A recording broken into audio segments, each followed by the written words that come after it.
Spark. Ito, pabiyahe na tayo ngayon, araw na to. Punta tayo ng Melbourne para mag-flight papuntang WA. Siya nga pala mga ka-Spark, kaya wala tayong video sa mga nakaraan. Umalis na po pala ako sa Andrew Biswine kasi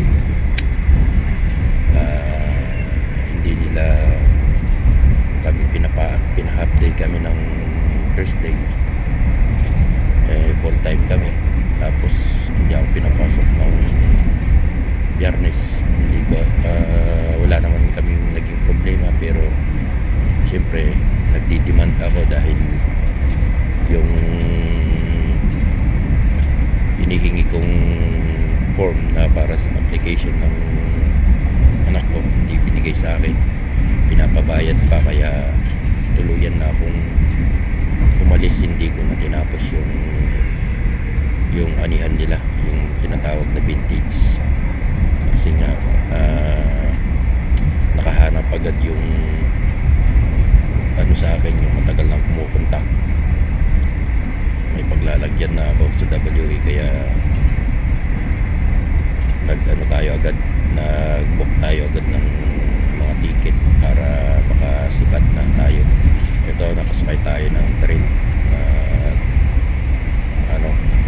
mga 6 hours ang biyahe natin papuntang airport. Kaya wala rin kasi talaga akong plano magtagal din sa Biswine, dahil una-una matwiyar ang pag nadala ko yung pamilya ko rito, paano yung bunso ko sa pag-aaral, mapapalayo pa. Kaya sabi ko sa sarili ko na hindi ako titigil maghanap ng trabaho na malilipatan para yung mas malapit-lapit sa school yung bunso ko. Ayaw ko naman na magkaiwalay kami, kaya ako kukunin ko sila dahil para magsama-sama kami, hindi yung may malalayo pa. Kaya yun ang isang dahilan. Tapos yung pangalawa, yung sweldo medyo mababa. Ayos naman na, kaya lang ang gusto ko may OT lagi. Wala tayong magiging OT doon, kaya iba tayo. Itong nahanap malaki ang layo ng laki, lampas kalahati. Kaya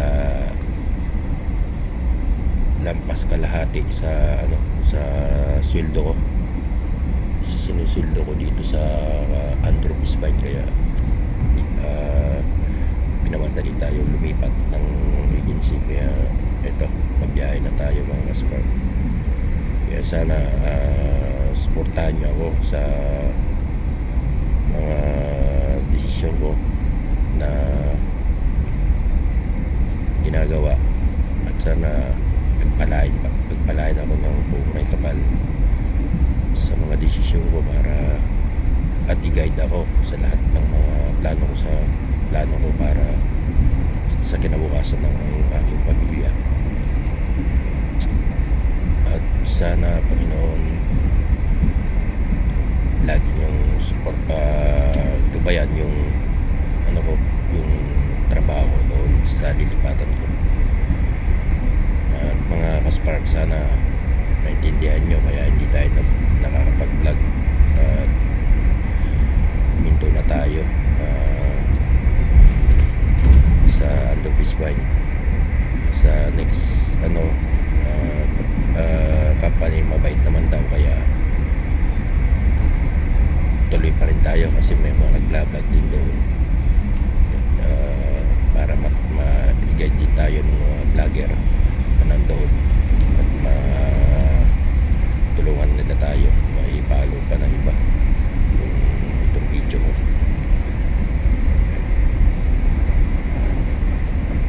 Medyo malayo-layo ang biyahe natin ngayon mga Spark, kasi naka-train tayo.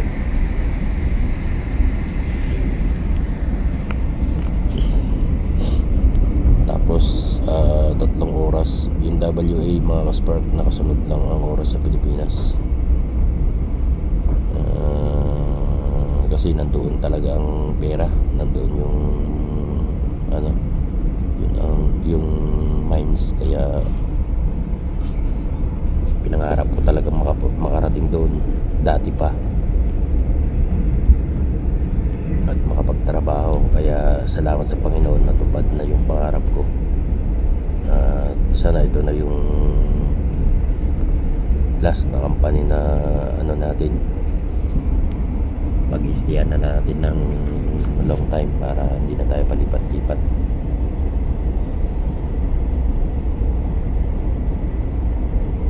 Nakakamiss din ang Unrupis Wine kasi mabait naman talaga sila sa akin eh. Kahit yung mga naging ibang lahi, yung mga Italiano, French, Argentina, mga mababait sila sa akin. Tsaka yung mga supervisor na 5, naharangan talaga nila ako, kaso tsaka yung isang manager, naharang nila yung pag-alis ko, kaso hindi lang kasi puro bait, dapat may ano rin sila, may movement din sa mga ano nila, workers nila, hindi yung palit-palit sila ng tao, walang mangyayari kung ganun. Kawawa lang tayo doon pag mag-stay tayo. Sa atin lahat yung trabaho, pero wala man lang galaw pagdating sa sweldo.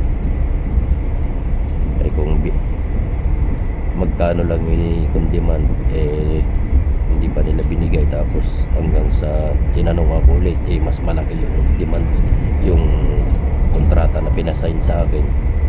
Kung may bibigyan nyo yung ganong kalaki, mag-i-stay ako kahit walang overtime, kahit flat rate na nila ako, basta may bigay nila yung ganon sweldo. Sabi ko nga, pero hindi nila, kaya naman nilang ibigay yun, kaya lang wala, hindi nila alam magpahalaga ng tao.